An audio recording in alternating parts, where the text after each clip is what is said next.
කපාලා ASMS බලල්ලු කාලා SHOE බල්ලු කපාලා ගින්තට හාමුට dual ගිහිල්ලා ඩබ්බඩ ඩබඩ ඩබඩ ඩබක්කඩ ඩබ්බඩ ඩබඩ ඩබඩ ඩබක්කඩ ඩබ්බඩ ඩබඩ ඩබඩ ඩබක්කඩ ඩබ්බඩ ඩබඩ ඩබඩ ඩබක්කඩ ABCD මීයෝ කපාලා ASMS බලල්ලු කාලා SHOE බල්ලු කපාලා ගින්තට හාමුට ජුවල් ගිහිල්ලා ඩබ්බඩ ඩබඩ ඩබඩ ඩබක්කඩ ඩබ්බඩ ඩබඩ ඩබඩ ඩබක්කඩ ඩබ්බඩ ඩබඩ ඩබඩ ඩබක්කඩ ඩබ්බඩ ඩබඩ ඩබඩ ඩබක්කඩ මොකද මේ?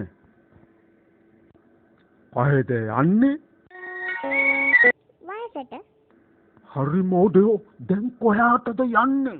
මේ ඉස්සරහට ඇවිස්සෙනවා මගේ කෝපේ. තමාගේ නම මොකක්ද? ලොකු මී මං කවුද කියලා දන්නේ නැතුවද කට ගහගෙන එන්නේ?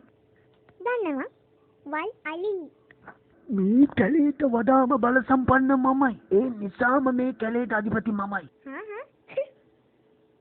කවද්ද පත් කළේ? කවුද පත් කළේ? කට වැඩි. කට වහගෙන මං කියන දෙයට ගරු කරනවා. ඇඟනම් තියෙනවා මොලේ නෑ වගේ.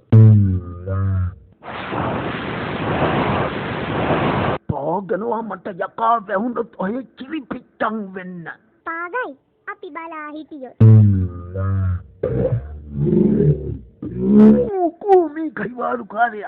කෝ මොකද හැංගෝලේ එනවා එළියට. එනවා බලන්න එළියට. 99.ට වේරුණා. හොඳේ ළඟට ආපු ගම ටක් ගාලා රින්ග ගන්නවා ඇතුළට.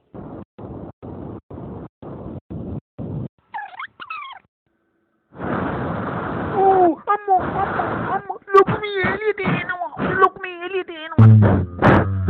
ලොකුමී එළියට එනවා.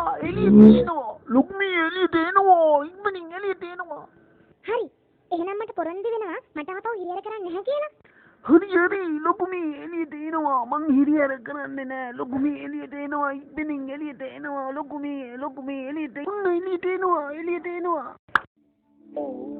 ඕකනේ කියන්නේ බල සම්පන්න වුණාට ප්‍රඥා සම්පන්න නැහැ කියලා.